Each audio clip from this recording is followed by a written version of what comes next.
Hi everyone, my name is Sanyogita and I'm here to tell you some asanas which can really go with your weightlifting practices. So these asanas are great for the muscle recovery and also at the same time they can help you with your flexibility. So let's move into the asanas. First asana would be the cat and cow, Asana. So let's come on the knees first. Keeping a hip-size distance between the knees and the heels. Keeping the heels relaxed, toes relaxed, and let's come down with the hands like this. Now the stance is very important here. So what you need to do is keep your fingers apart so that the complete palm, including the fingers, can be on the mat, glued to the mat.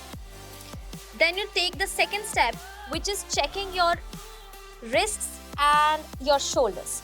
They should be in one line. Now the third step is to check your knees and your hips. They should also be in one line. Keeping the heels relaxed again. In case you have kept the heels like this, keeping the toes curled in, please make sure that you relax them. Now we're going to start with the spine movement. So let's move the hips out. After moving the hips out, you drop the belly button down and look up. Inhale. Now in this, we are really pressing the palms down on the mat. Feeling the shoulder joints. Exhale and squeeze yourself in. Now the hams, glutes, hips are coming in, squeezing them. And then you just simply take your upper back and push it up. Reaching a good height with the upper back, exhaling. Again, inhale as you move up again, and then exhale, squeezing. But this can give you a good relaxation on your spine. This is a very good spine movement. You can do it in the warm-up, you can do it post-workout stretchings. Include it whenever you can. Something which anyone can do, easy to do, and provide a good flexibility in the spine.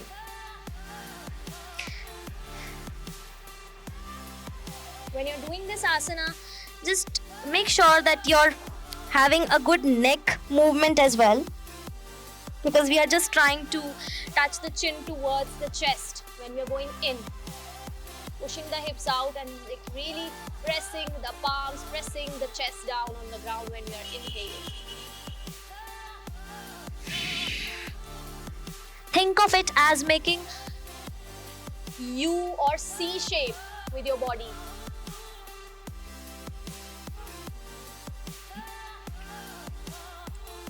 You want to engage your shoulders. You can also do that in the same position, the same movement.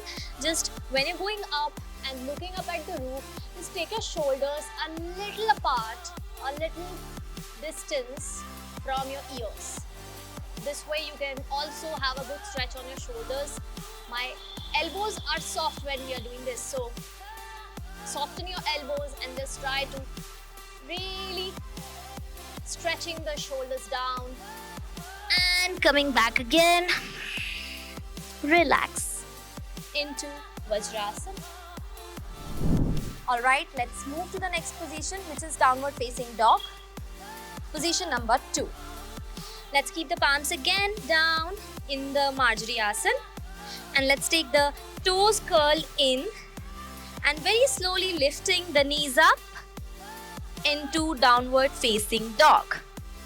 Now you might have done this a lot of time, but let's try to break step by step how this asana works on your body.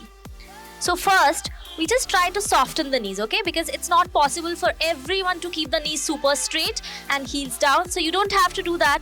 Just keep your knees soft, flexible, and try to keep your head and your neck in between your arms. In between your arms so that you can have a good shoulder stretch. Yes, that's right. We are taking the care of the shoulders here. And now very slowly, try lifting the hips up and try to keep the knees straight. Pressing the heels down help you keeping the knees straight. Inhale and exhale as you come into a good stretch with your legs, with your shoulders. This is basically impacting the complete body for us. This is a total body stretch. Really pressing the palms down on the earth to have a good stretch on your arms. Elbows are straight. Think of your neck as the extended part of your spine here. Just try to keep the neck in line with your spine, one line. The back of your head also comes with that, in that one line. And trying to reach through. And very slowly coming back, breathing in, breathing out. Into the child. Just relax yourself down. This asana is really good for your legs, your knees, and your shoulders, of course. It's going to give you a good stretch, post-workout stretch. Let's move into the third position, Gomukhasana, which is also called a frog bend. So for that, we just keep the knees out at a little gap. You can use the gap as the edges of your mat. So keeping that kind of a gap, a little more than the hip size, and very slowly keeping the hands here, palms here in the front, and slowly move forward, walking the hands forward, walking the palms forward. Use your fingertips if you want to. Slide, slide, slide, slide. Now, when we are sliding forward, we are making sure that the hips are not going up like this. Okay? So, just trying to keep the hips grounded on the heels and try to slide forward, trying to touch the chest, the chin down. Really nice for the shoulder blades. Relaxing down the chin and the chest. Use something under the chest if you're not able to go down all the way. Use something like a cushion, a pillow, a brick maybe, to go down, all the way down, and trying to keep the hands straight here. Breathing in, breathing out. You can hold for as long as you want, as long as you're feeling relaxed with the shoulders, the arms. You can literally feel a little bit burn on the muscles, which is a good pain, not the bad one. And very slowly coming back forward into the gap. Now, there's one more way to go in this asana, the Gomukhasana. So you just keep your knees like this. If you have like lesser flexibility in your thighs, in your legs, just keep your knees a little closer and move your hands forward and simply just go back, trying to touch the elbows to the ground. So in this one, you don't have to touch the chin and the chest. This is like a little bit of easy variation, you can say. Just try to keep the elbows straight, that's all. Breathe in, breathe out.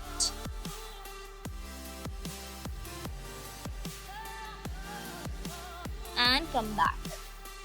So this is the easier version of this Gomukhasana. Let's come back and relax. Breathing in, breathing out.